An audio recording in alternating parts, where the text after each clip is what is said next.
December 9th, 2021. Today, I'm going to see my sister's exhibition day at her school.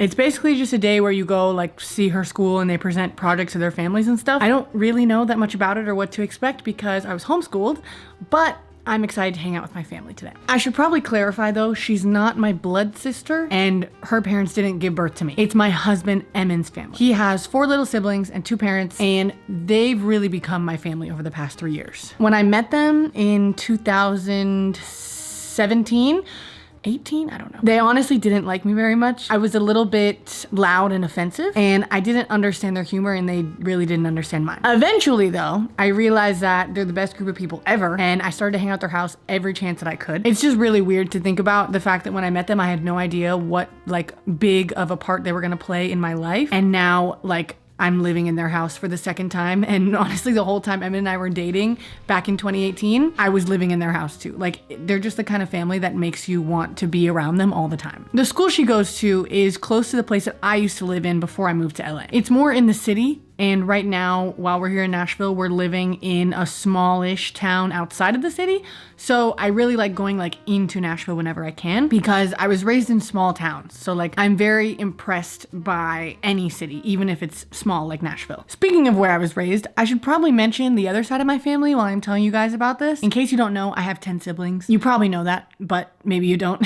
I have 10 full blood siblings from the same mom and dad. And yes, it was crazy growing up. Everybody freaks out when I tell them that. They're like, oh my God, you have 10 siblings? Are you serious? Are you sure? And people love hearing about how I grew up. I always had music playing in the house. Something was cooking in the kitchen. 2 small children were screaming or someone was reading in the corner. It was definitely chaos, but it was also awesome. I kind of started to lose my childhood, I guess, when I was around 10 or so because I joined Cimarelli and started to see the world differently and had some more responsibility than the average child. So I constantly look back on the time before that as like the best part of my youth. I was born in 2000, so iPad kids didn't quite exist yet, or at least my parents didn't let me become one. I didn't grow up immersed in technology from day one, so I spent a ton of time doing just whatever I could think of and whatever I wanted to do. The first thing that I was obsessed with was reading. So sometimes I would spend hours just doing that. My favorite books were mystery stories like the Bobbsey twins or Nancy Drew, if you guys know what that is. And now that I think about it, me reading mystery novels is very telling of my true crime interest that I have as an adult, but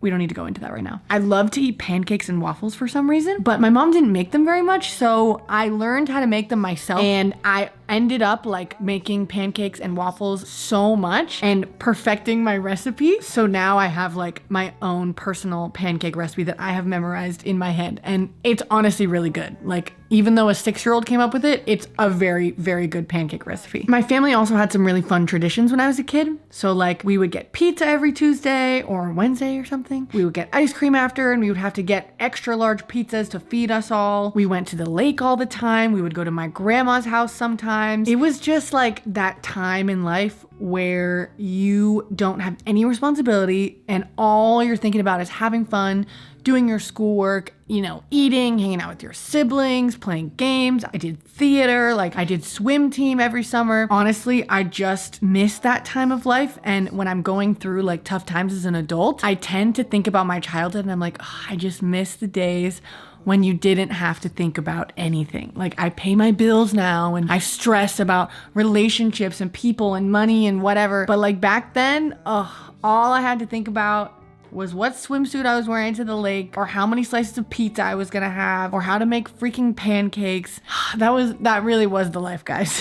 Anyway, back to present day. Subject change. Christmas is coming up. I wish I could tell you guys what I'm getting Emin for Christmas because I'm obsessed with it, but he will watch this video, so he'll see it if I tell you. I'm really sorry. But I honestly just really love gift giving, almost more than I like getting gifts. Probably actually way more than I like getting gifts. I used to just kind of buy people like helpful gifts that they ask for, but in the last few years, I've really gotten into present giving, and I always try to think of something super special to give Emin and my family. It doesn't have to be expensive. I just always love the look on people's faces when they open a gift that you got them and they weren't expecting it to be so good. I don't know. I'm really not the best gift giver in the world. I just love the holiday season. However, I romanticize my childhood, so I always get kind of sad when I think about Christmas. And I'm constantly comparing like my adulthood Christmas to like my childhood Christmas because it's just not the same anymore. So like, even though I do love it and it is fun, I feel like I can't help myself from thinking about Christmas as a kid when you believe in Santa and like you put cookies out and like, I don't know, I used to listen to Christmas music on the radio when I was a kid. So we had this like little boom box that got a Christmas station.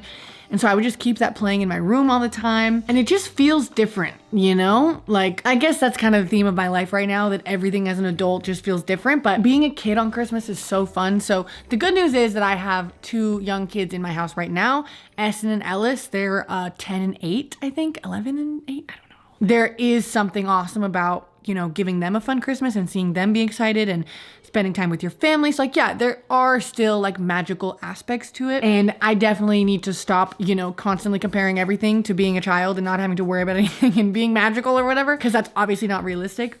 It's just what I think about, okay? I'm sorry. But anyway, guys, I'm starting to feel a lot more hopeful for the future than I did in the past few months. I had a really rough time recently in life in general, and I feel like I'm constantly talking about how sad I am. But honestly, like for the first time in a long time, things are looking up. I know this is kind of a random subject change, but I was kind of in denial for the longest time about my life and what needs to be fixed and how I need to go about things and whatever. And I just recently have just settled and looked at my life and said, this is where I'm at right now. And I can't change it right this second. And I don't need to make some huge plan to go fix it overnight. And I don't need to feel horrible about myself. And I don't need to live in the future. I don't need to avoid it. I'm just going to sit here and acknowledge that this is my life. And that's it. That's all there is to it. And honestly, just the realization that I wasn't going to run from reality anymore changed like everything for me. Like I realized that as scary as it is for me to like acknowledge my issues and try to fix them and like admit the fact that I've messed up in life or whatever, it is much worse to live in denial